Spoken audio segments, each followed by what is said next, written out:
इस लोकतंत्र को जिन लोगों ने बंधक बनाया हुआ है, लोकतंत्र की जिन लोगों ने हत्या कर दी है, देश की आजादी को जिन लोगों ने बर्बादी में, शमशान में, कब्रिस्तान में जिन्होंने तब्दील कर दिया है, इसको लूटगाह बना दिया है,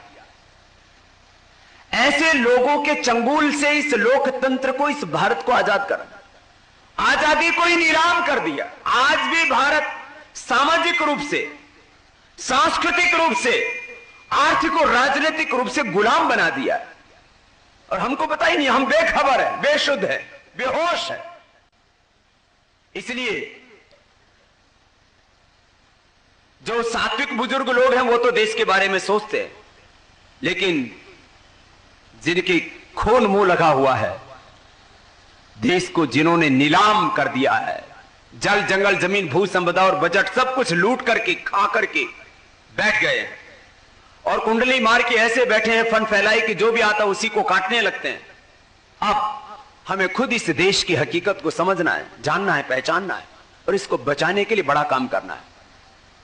और देखो, लड़ाई में तो सीधा सीधा दो पक्ष होते हैं, एक शत्रु पक्ष और एक वो जो देश को बचाना चाहता है, वो राष्ट्रभक्त। ऐसे लोग जो हिंदुस्तान को बर्बाद नहीं होने देना चाहते, तबाह नहीं होने देना चाहते। तो हमारे आज जिन लोगों से हमें लड़ना है वो कोई ताकतवर लोग नहीं, उनके पास में लूट का धन है, बेईमानी का पैसा है, देश के साथ धोखा और गद्दारी करके, लूट करके, डकैती करके, लोगों का हक मार करके छीना हुआ धन, लूटा हुआ पैसा है उनके पास और कुछ नहीं। इनको खत्म करने के लिए हमको ज्यादा मेहनत करने की जरूरत नहीं है। ये कहते हैं सस्ता खाना खाओ और हमको वोट दे जाओ। रे वो जो खाना पैदा कर रहा हो उस किसान को उसकी कीमत कैसे मिलेगी, इसका भी तो प्रबंध कर दो। 1 किलो चावल पैदा करने में 50 रुपए कम से कम लागत आती है किसान की।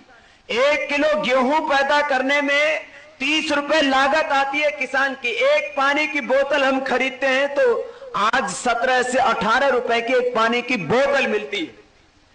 किसान जो अपने खेत में पानी देता, जो ऊपर से बरस गया तो भगवान की मेहरबानी, नहीं तो ग्राउंड वाटर वो उसकी संपत्ति है, जितना निकालेगा उतना वो कम होता जाएगा। ग्राउंड वाटर पहले मेरी अपनी आंखों के सामने 25 फीट पर हुआ करता था जहां मैं पैदा हुआ, आज वहां पर वो 250 फीट पर चला गया। ग्राउंड वाटर वो किसान की संपत्ति है, वो पानी उसका खत्म होगा, उस पानी की कीमत लगाओ, बिजली की कीमत लगाओ, बीज की कीमत लगाओ, खाद की कीमत लगाओ, वो खुद उसकी अपनी पत्नी, उसके अपने बच्चे 24 घंटे जो मेहनत करते हैं, कभी वर्षात में तबाह हो जाती है, कभी सूखे कारण से फसल तबाह हो जाती है, कभी गर्मी के कारण से, कभी सर्दी के कारण से फसल तबाह हो जाती है, कभी ओलों के कारण से फसल तबाह हो जाती है। अभी भी कई जगह मैंने सुना, मैंने कहा भाई क्या हुआ, बोले बाबा जी हमारे यहाँ तो 3-3 बार फसल बोली, पहले बोई थी तब जो बरसात नहीं हुई, जब दूसरी बार बोई तो बरसात पड़ गई। बुरी हालात किसान की रहती है। किसान का एवरेज 1 किलो गेहूं पैदा करने में 30 रुपए कम से कम और चावल पैदा करने में 50 रुपए, मैं एवरेज में बोल रहा हूं, साधारण चावल से बासमती तक 50 रुपए खर्च होता है। तो फूड सिक्योरिटी बिल से पहले एक राष्ट्रीय किसान आय आयोग बनाते और ये कहते किसानों को उनकी उपज का लाभकारी नहीं, हम लागत मूल्य देंगे और उसके बाद में चाहे मुफ्त में तुम चावल बांटते और गेहूं बांटते कोई आपत्ति नहीं थी, लेकिन जो पैदा करने वाला उसका भी तो ख्याल रखते। ये विजनलेस लोग हैं, इनका कोई कंट्रीब्यूशन नहीं है नेशन के लिए। अभी भी हम इस लड़ाई को ना जीत पाए, जब शत्रु पक्ष सबसे कमजोर होता है उस समय यदि हम नहीं जीत पाए तो फिर कभी नहीं जीत सकते। इस समय तो खुद ही मर रहे हैं। और इस समय भी हम ये कहें कि हम कैसे जीतेंगे, इसका मतलब हमसे ज्यादा कायर, कमजोर और बुज़दिल लानत है हमको यदि अब भी हम इस संग्राम में, इस धर्म युद्ध में, इस देवासुर संग्राम में हम जीत ना पाए। तो मैं कह रहा था भगवान ने खुद व्यवस्था कर, क्या है इनके पास। मैंने कहा न काले धन के ऊपर, न भ्रष्टाचार के ऊपर। काला धन करीब 1000 लाख करोड़ रुपए लुट गया। 1000 लाख करोड़ का कर्ज है अमेरिका के ऊपर और 1000 लाख करोड़ रुपए हमारा लूट लिया है। जिस दिन हमने वो लूट का पैसा वापस ले लिया तो रुपए, डॉलर और पाउंड, ये सारी अर्थव्यवस्था का शीर्षासन हो जाएगा।